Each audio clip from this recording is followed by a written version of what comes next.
आप सभी को जय श्री श्याम। कैसे हैं आप सब? उम्मीद से अच्छे होंगे।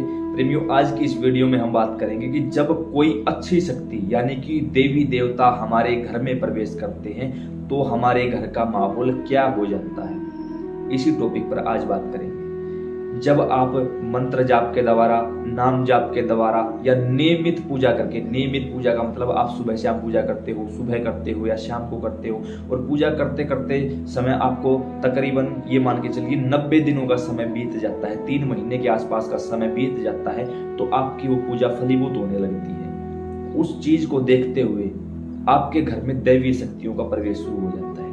यहाँ मैं एक बात आपको क्लियर बता देना चाहता हूँ, जिस घर में पितरों की पूजा नहीं होती उस घर में चाहे 20 साल पूजा कर लो, पूरी जिंदगी पूजा कर लो, कई पीढ़ियों तक पूजा कर लो, कोई देवी देवता घर में प्रवेश नहीं करता। अगर कोई आपको बोल रहा है कि आपके पितरों के बगैर मैं आपके घर में देवी देवताओं का प्रवेश करवा दूंगा, या तो उसको ज्ञान नहीं है, या वो झूठ बोल रहा है, या वो किसी भी माध्यम से आपकी शक्तियों को ले जाकर आप अन्य गंदी शक्तियों का प्रवेश आपके घर में करवाना चाहता है। किसी के बहकावे में ना आए, मुझ जैसे किसी पाखंडे के चक्कर में ना पड़े, खुद अपने आप से निर्णय ले। खुद की बुद्धि, खुद का विवेक ज्यादा काम करेगा। कुछ लोग बोलते हैं कि ये दकियानुसी बातें होती हैं, ऐसा कुछ होता ही नहीं। मानो तो मैं गंगा माँ हूं, न मानो तो बहता पानी। यकीन है तो ही इस वीडियो में आगे चलना, अन्यथा आप यहाँ से वीडियो छोड़कर जा सकते हैं। हमें कोई परेशानी नहीं होगी, क्योंकि फालतू की भीड़ और खाम खा की भीड़ हमें इकट्ठी नहीं करनी भाई। जो कोई मानता ही नहीं तो उन्हें बताकर भी क्या फायदा है। आप चले जाइए, आपका समय बड़ा कीमती है।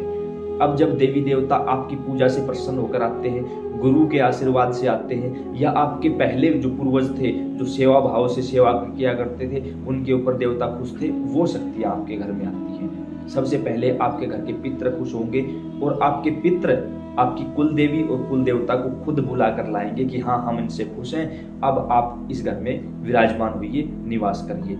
ये 3 शक्तियां आपके घर में जब निवास करेंगी तो ये चौथी शक्ति आपके गुरु को लेकर आएंगी, 5वीं शक्ति आपके इष्ट देव को लेकर आएंगी। फिर आपके घर में 5 पॉजिटिव चीजें हो जाएंगी। और जिस घर में 5-5 शक्तियां एक साथ काम करती हैं, क्या मजाल है वहां कोई नेगेटिव एनर्जी आपका प्रभाव दिखा दे? हो ही नहीं सकता। चाहे चौक चौराहे से कोई गलत चीज आपके साथ लग जाए, जैसे ही आप घर के अंदर प्रवेश करोगे तो घर के बाहर जो पितरों का और बाबा हनुमान का पहरा है, वो चीजें उसको बाहर ही रोक देंगी, बाहर की बाहर हटा देंगी। कोई कुछ करना भी चाहेगा, कोई मेरे जैसा कोई थोड़ा बहुत जानकार कुछ आपके घर के ऊपर या आपके शरीर पर कोई तंत्र मंत्र, कोई जादू टोना करना चाहेगा, तो आपके घर की शक्तियां उस चीज को उठाकर बाहर फेंक देंगी, आपको कोई हानि नहीं होगी। तो अब वो कौन कौन से लक्षण है जिनसे आप जान सकते हो? सबसे पहले तो आपके अंदर बदलाव आना शुरू हो जाएगा। आपको लगता था पहले कोई गंदी आदत थी, बीड़ी सिगरेट तंबाकू गुटखा जो भी थी, धीरे धीरे कब छूट जाएगी आपको पता भी नहीं चलेगा। जिसे आप कल तक चाहकर भी नहीं छोड़ पा रहे थे, आज सहसा ही छूट चुकी है और आपको पता भी नहीं कब उसकी तलब खत्म हो चुकी है। धीरे धीरे आपका जो दिमाग है वो काम करना शुरू कर देगा। नए नए बिजनेस आइडिया आपके दिमाग में आने शुरू हो जाएंगे। काम आप आज भी वो करते हो जो कल करते थे। कल बरकत नहीं थी, आज बरकत होनी शुरू हुई है। कैसे हुई है? नए नए आइडिया जो दिमाग में आए हैं, उन चीजों के चलते आपने अपने काम में, अपने व्यापार में या अपनी नौकरी में उन आइडियो का इस्तेमाल किया, और धीरे धीरे आप देखोगे आपका प्रमोशन हो रहा है हर एक फील्ड में। धीरे धीरे आपके आसपास सिर्फ वही लोग बचेंगे जो भगवान को मानने वाले हैं। जो भगवान को मानने वाले नहीं हैं, उनसे वो चीज आपको अपने आप ही परे कर देगी, अलग कर देगी। ये मत समझना कि मैं उनसे अलग हो जाऊंगा, नहीं नहीं, हम नहीं होंगे। वो शक्ति हमें उससे अलग कर देगी, उसको अलग नहीं करेगी, आपको उससे अलग कर देगी। धीरे धीरे व्यापार के और ज्यादा रास्ते खुलते जाएंगे। आपके घर में कल तक जो किसी न किसी को बीमारी, एक ठीक हुआ, दूसरे ने खाट पकड़ ली, वो ठीक हुआ, उसको ये हुआ, तो ये सब चीजें धीरे धीरे बंद हो जाएंगी। यानी आपके घर से डॉक्टर निकल जाएंगे। और जिन घरों से डॉक्टर, पुलिस और वकील निकल जाते हैं, उन घरों का खर्चा बच जाता है। उन घरों में कोई किसी भी प्रकार से हानि नहीं होती, धन की हानि नहीं होती। तो इन चीजों पर आपके खर्चों पर कंट्रोल होगा। आप पूरे परिवार के साथ बैठकर इस बारे में विचार विमर्श कर पाएंगे कि अब हमारा बजट ये है, महीने का खर्चा ये है। दोनों चीजों का हिसाब लगा के आप उनको एक लेवल पर मेंटेन करके चलोगे। आपका जो एक्स्ट्रा खर्चा है, बेवजह का खर्चा है, जिसे हम अदर से बेरोजगारी भी बोल सकते हैं, वो बंद हो जाएगी। आपका कंट्रोल हो जाएगा हर एक चीज पर। परिवार के सभी लोग एक दूसरे के साथ मिलजुल कर रहने लग जाएंगे। क्यों?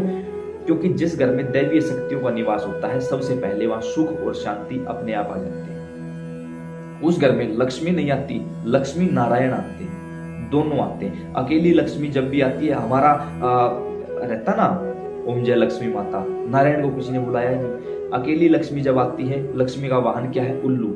वो उल्लू पर चढ़कर आती है, हमें उल्लू बना के आपस में झगड़े करवा के और सब कुछ चौपट करके निकल जाती है। क्यों? क्योंकि हमने अकेली लक्ष्मी को बुलाया। अब मान के चलिए आप लोग मेरे पास आए हो, आप कपल से आए हो, पति पत्नी आए हो, और आपके सामने ही मैं आपसे, आपकी पत्नी से कहूं कि आप मेरे घर चलिए या फिर आप अपना नंबर दे दीजिए, आपको कैसा लगेगा? अच्छा नहीं लगेगा आपको। उसी प्रकार नारायण को कोई पूछता ही नहीं, लक्ष्मी को हर कोई पूछे जा रहा है। आपकी पूजा भाव से प्रसन्न होकर लक्ष्मी आ तो जाती है, लेकिन उल्लू पर चढ़कर आती है, आप लोगों को उल्लू बना के निकल चलती है। लेकिन जो थोड़े से भी ज्ञानी है, थोड़े से भी प्रेमी है, जिन्हें सच्चे गुरु की शरण मिली है, वो हमेशा लक्ष्मी नारायण की पूजा करते हैं। और लक्ष्मी नारायण का वाहन है गरुड़। गरुड़ पक्षी राज है, ठीक है। जब वो गरुड़ पर आरूढ़ होकर आपके घर में आते हैं तो फिर वो कभी कहीं नहीं जाते। सुख शांति धन लक्ष्मी सब कुछ पहले से ही आपके जीवन में इतने ज्यादा सुख शांति दे देगा कि आपने कभी सोचा भी नहीं होगा। पूजा पाठ के प्रति कल आप 10 मिनट बैठते थे, आज कब 1 घंटा बीत गया आपको पता भी नहीं चलेगा। परिवार के सभी लोग, गांव के लोग, आपके कुटुंब के लोग आपकी इज्जत करना शुरू कर देंगे, क्योंकि ये इज्जत वास्तव में आपकी नहीं, आपकी कामयाबी की हो रही है। सबसे पहले जिस किसी घर में कोई भी दैवीय शक्ति आती है तो सबसे पहला काम उस शक्ति का ये होता है कि आपकी जेब को मजबूत करना, क्योंकि उस शक्ति को पता है जब ये आर्थिक रूप से मजबूत होगा तो कोई कर्जे मांगने वाला इसे परेशान नहीं करेगा, इसको किसी की तरफ देखना नहीं पड़ेगा, इसको हाथ नहीं फैलाने पड़ेंगे। और जब इसके पास पैसा है तो ये नियमित रूप से पूजा पाठ में भी लगा सकेगा, दान भी कर सकेगा, अन्य कामों में अन्य लोगों की सहायता भी कर सकेगा। तो सबसे पहले आपकी जेब मजबूत कर देगी कोई भी दैवीय शक्ति है वो। यहाँ संसार में रहते हुए ये कमाई काम देगी और फिर आपको वो अध्यात्म की ओर ले जाएगी। धीरे धीरे वो आपको आपके गुरु से मिलवाएगी, गुरु मंत्र दिलवाएगी।